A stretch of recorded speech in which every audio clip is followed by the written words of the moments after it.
my sermons on Sunday were the result of my study, serious study, and hearing what other people, were saying. But there was one thing that was always nagging me, and that was, Jeff, how do you know that what you're saying is true?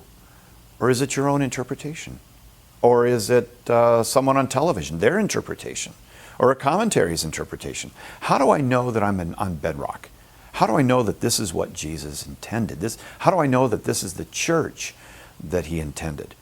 As I continued to study in a fairly serious manner the early church fathers, I started to notice that there were common denominators, and there was teaching that was very consistent, and I started noticing that the look of the early church and the content of their teaching did not look like mine as an independent church.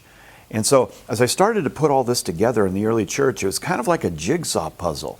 On a jigsaw puzzle, you start with the four edges. And as you put the four edges together, everything else seems to start fitting much easier.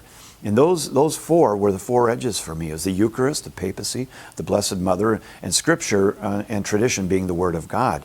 And as I put that in place and framed this worldview in the early church, I started to see how everything fit. And I went deeper in my studies, and it brought about a crisis in my life.